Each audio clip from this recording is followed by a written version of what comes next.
Hi guys, Scott Woodward with you to talk about this intriguing test match between New Zealand and England to be played in New Zealand's Southern Island in Dunedin. And I have no doubt in this game that New Zealand will be playing very defensive and England don't have a choice. They have to attack. They have to go all out. For England, they have to win, and they have to win by at least 10 points or more if they want to piggyback New Zealand and secure a spot in the final. For New Zealand, they only have to win or draw in this game, so they don't have to do anything fancy. They just need to protect their line. I'm not quite sure how New Zealand go when they know what they need to do before they play a game. They're much better off just playing how they normally play and not have to worry about do we win, do we lose, do we have to win by a certain margin or anything like that. So it'll be interesting to see if it impacts how they play. I have to say that they were highly disappointing last week against Samoa. They made 14 errors and they only had 69% of sets completed, and that's just not good enough. And once again, it's a big team, it's a big class, the second best rugby league team in the world playing a minnow, and they knew that, and they knew that they could probably go half pace and they win, but they only just got home, and there's an argument to say they were very lucky to get home. But the thing about the Kiwis is when they drop back in the second gear, they have a lot of difficulty in moving up in the top gear again. And that's the problem with them. They can't drop back and move up, and they clearly went into that game thinking that we're much better than Samoa. We don't have to go flat out, and that's how they went. And I'll talk to you about some of the players who I thought were highly disappointing in that game, none more than their best player, Shaun Johnson. And I'm sure we'll see the real Shaun Johnson this week. Just a little bit about England. I also thought that they also were disappointing last week against Australia, and I say that, and I think they're unlucky not to win. I still don't think that Jennings' try was a try, and had it not been given a try, England win this game, and they're in the final. Now, I'm saying that they're unlucky against Australia, the #1 team in the world, and overall, they completed 89% of their sets. So they didn't make many errors. They only made 7 errors. So tick off that box. They did very well. But their missed tackles, 37 missed tackles, that's just not good enough at this level.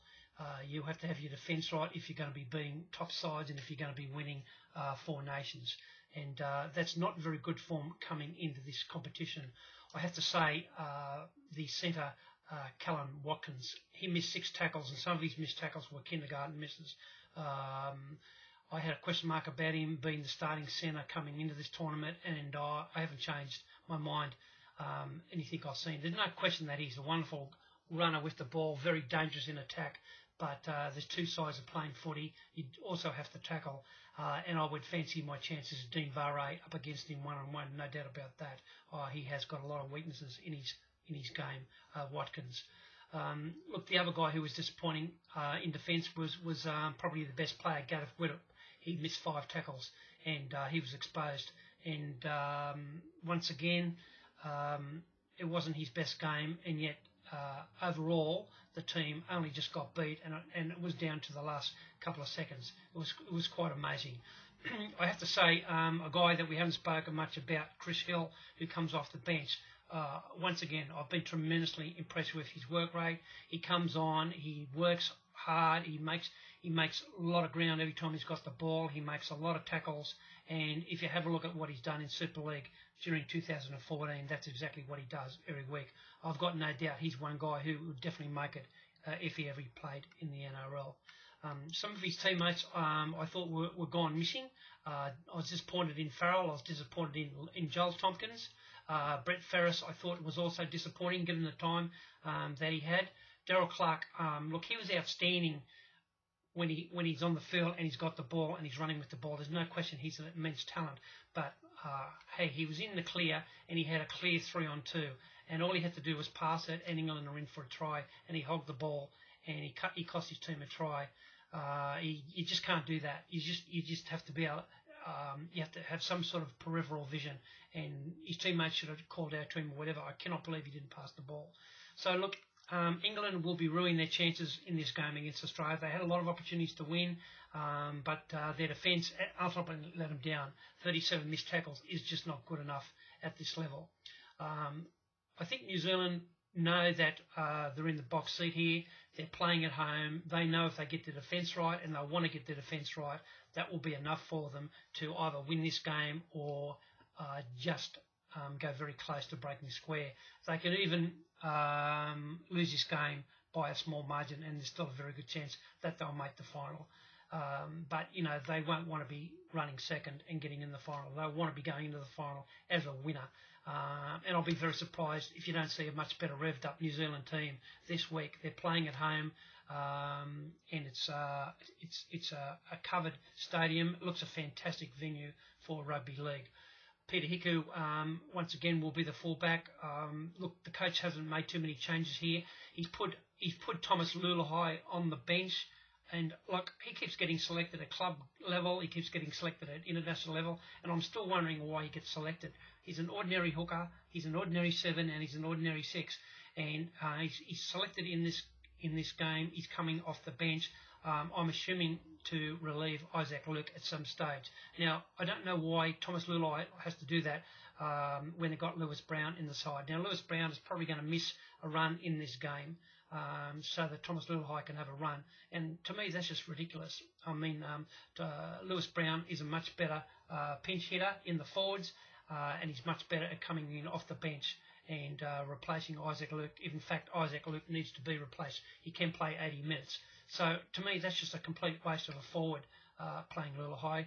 Greg Eastwood comes in, and I think that's fine. He's a class act, and always wonderful to have him in your side, and I think he should be in the forward team. I've got no doubt that Martin Tapu and Tohu Harris will be fighting out that final spot. I would be surprised if Lewis Brown doesn't come in for Lulahai in the final, assuming New Zealand make the final.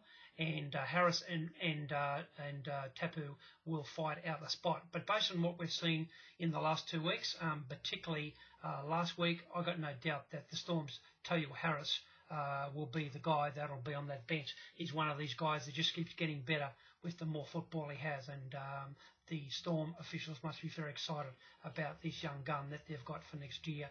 He'll come off the bench, and there's a couple of vacant spots in the forwards there for the Storm next year, and he'll be looking to probably hold one of those down, either as a starter or come on and play long minutes at lock or left second row, I would think.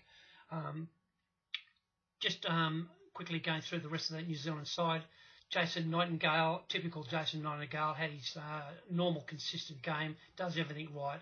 What a wonderful footballer he is. On the other wing, Manu Vatuvei, wonderful seeing him back in international rugby league, and he just absolutely killed them. Every time he touched the ball, he was just in the clear. He made 6 tackle breaks last week, Manu. He was just absolutely outstanding, a little bit like the Pommy winger, Ryan Hall. Ryan Hall also made 7 tackle breaks and 2 line breaks, and he was also untouchable. So we've got 2 of the world's best wingers in this game, and be interested to see who comes out on top. But they're both legends in their own countries on the wing, always making breaks, always scoring tries. The 2 centres, Sean Kenny-Dow and Dean Vare, look, the coach swapped them around last week. I'm not quite sure where they'll start and where they'll finish during the game, but it is clearly a problem. They both like to play on the right-hand side, and obviously there's some defensive concerns, whichever one plays on the left-hand side. So that's clearly where England should be running at, whoever plays on that left-hand side for New Zealand on the wing. Sean Johnson, probably one of the best tackle breakers in World Rugby League, and he played against Samoa last week, and you've got guys like Manu Vatuvei making 6 tackle breaks. Guess how many Sean Johnson made last week? 0. He didn't make 1. He had a very, very ordinary game for his standards. It was a quiet game, and he's one of those guys that must have just thought, we're much better than Samoa. We don't have to go flat out here, and that's exactly what he did. The previous week, he was absolutely outstanding, world-class, the Sean Johnson that we all know and love. I'm sure you'll see the real Sean Johnson stand up here. This is a very important game here, and they can't afford to be lax against this very good England side. Now, Jesse Bromwich, as usual, was voted the best player for the Melbourne Storm during 2014, and he was certainly the best player on the field for New Zealand last week. He was outstanding, 201 metres and 30 tackles. Just another day in the office for Jesse Bromwich. His rise as the best prop in the world just continues to rise every week. And he's up against two of the best props in the world in this game, George Burgess and James Graham, and that promises to be one of the big highlights of the night on Saturday night. No doubt about that. Isaac Luke just had so much of this side. He's run some dummy half for outstanding. He had a quiet game for his standards last week. I'm sure you'll see the real Isaac Luke here in this game. Adam Blair, I thought was very poor last week. And once again, I think you'll see a better Adam Blair this week. So, look, I think there's a lot of room for improvement from what we saw from New Zealand last week. Simon Manning was the only forward to play 80 minutes, and he had a typical Simon Manning game. No world beater, but very smart operator, and he is a leader. Kevin Proctor, I thought, was a little bit down on form as opposed to his first game, and he's too good to do that. I think he'll want to consolidate his position, and I expect him to bounce back. Jason Taumalolo just keeps getting better and better and better. You cannot believe that this guy was playing State Cup last year for North Queensland, and then he was playing bits and pieces off the bench as a pinch hitter. He's playing big minutes now at International Rugby League and doing almost 200 metres a game. What an outstanding talent he is. We certainly lost Sonny Bill Williams, but and while I'm not saying Jason Taumalolo is Sonny Bill Williams, he's certainly very, very close to what Sonny Bill does in terms of statistics. He's actually got more skills in certain areas. He actually steps off both feet better than what Sonny Bill did. So he's a massive asset for New Zealand at lock forward. I think as far as England are concerned, the coaches stayed with the same side, which I'm once again surprised with, and I'm not going to go on about the fact that I think Hardacre should have been the fullback, and I've been saying that from day one. I would have loved to see Sam Tompkins come into the halves, and I think we saw yet again for the second week in a row, Matty Smith is just a catch and pass guy, and then he kicks the ball, and he just kicks it. He doesn't kick it smart, he just kicks it, he doesn't know where it's going to go, has not yet put pressure on any of the fullbacks at any time, Matty Smith. Look, I'm sure he's got more talent than that. I just haven't seen it. So they're sticking with him, and it's a big call. I certainly would have had Sam Tompkins in the halves and bring in Hardacre. Hardacre is a match winner. He makes breaks, and he can score points. And this is a game where England just have to score points. They don't only have to win, they have to win by about 2 tries. And there's not going to be an easy task playing against New Zealand at home. But they've got one big ace up their sleeve. They've got an England referee for this game. I'm not quite sure how that works. I don't know how that happened. In all honesty, I think it was a dumb thing to do because they're only going to add controversy to any decision that's made here. But it's certainly it can't be a bad thing for England. Not that I'm suggesting there's going to be any bias, but you wouldn't think there'd be any bias against England. Put it that way. The Goliath George Burgess. I don't know why he only played 42 minutes last week. He's the best go forward that England have got.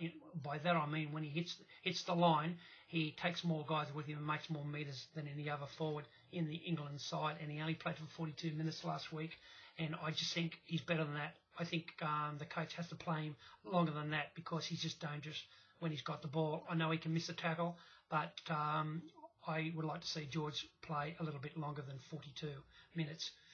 James Graham had his typical James Graham match last week. We do know one thing for sure, George Burgess and James Graham will certainly give England every hope of a victory here. They won't be intimidated in the middle of the field. Liam Farrell and Joel Tompkins were both disappointing in my book last week, and they've been picked to start for the last 2 games, and some very good players have been left out of the side and are put on the bench for these 2 guys. And it's about time that they stood up and we saw their real form, and this is the time to do it. Another big ace here for England is their captain, Sean O'Loughlin. Now, the C is on James Graham's name, so I'm not actually sure who's officially going to be captain here. Sean O'Loughlin was the captain before they toured. but obviously he got injured, so I'm not quite sure what's going to happen. But whether he's officially captain or not, I don't know. He will certainly be one of the leaders in the side, and he'll be a hell of a lot fitter this week. And I wouldn't be surprised if England win. There's no doubt that Sean O'Loughlin will be one of the best players on the field. He very, very rarely has a bad game. So we're talking about some real class forwards in this England side, but they're up against some real class forwards in the New Zealand side. On the bench for England, we have Darryl Clark, and I talked about his talents earlier on. I'd just like to see him play a little bit smarter. Brett Ferris, I was disappointed with. Tom Burgess, I'm assuming, is going to play. He injured his ankle during the week, and he'll be given right up until kick-off time to allow him to play. And the way they handle ankles in this day and age, I'll be surprised if they don't get him right. I know when I hurt my ankle in my playing days, I'd be out for a couple of weeks, but it's a little bit different these days. So, look, we have a question mark on Tom Burgess, but I think he'll play. And let me say, they certainly need him to play. He's a world-class prop forward, and he is crucial with his size and with his go forward when he comes on. The other guy, the 17, Chris Hill, we've talked about him. He's one of my favourite footballers. He never has a bad game, and he does it at both angles. He takes the ball up and he makes tackles. Very similar type player to James Graham. Wonderful to have guys like that into your side. So I think it's going to be a very entertaining game. In terms of betting in this game, I can only be on England at the plus. You can get plus a converted try here, 6-point start. But in all honesty, England need more than that if they're going to get in the final. England need to win, and they need to win by a big margin. If you look down below, I'll have all the different angles on what New Zealand actually need to do and what England need to do. You need to go where it says published down below and click on show more, and I'll have all the information, what you need, exactly what England need to do, exactly what New Zealand need to do. And obviously what happens in this game will have a dramatic impact on what happens on the Sunday game between Australia and Samoa. And that could be a fascinating game, particularly if England happen to win by more than 10 points. It will be an amazing game, because then Australia will have to win by a very, very big margin. So that's going to be exciting. So straight away on that Australia-Samoa game, there's an opportunity there to take a plus 40 points scored in that game. That should be a high-scoring game, you would think. And in this game, while I think England need to score a lot of points, I have New Zealand will be defending very strongly in this game. And look, I think there'll be more than 40 points scored, but the weather this week has been cold and windy in the southern island of New Zealand, and I just want to check the weather report before I make any statement about whether you should back unders or overs on the points scored. But certainly, just at the prices that are on offer with the bookies, I could only go on England at the plus 6 points if I was going to have a bet. But the outcome of this game is going to be fascinating. I can't wait to see it. It's going to be fantastic. A great day at the races at Flemington on Emirates Day, and we've got a couple of special opportunities for you on the screen there for Bet Easy. Go to the races, watch the races, and then settle back, get a couple of beers, and watch this great game between New Zealand and England. I'm going to do that, and I hope you look forward to it. Talk to you later. Cheers.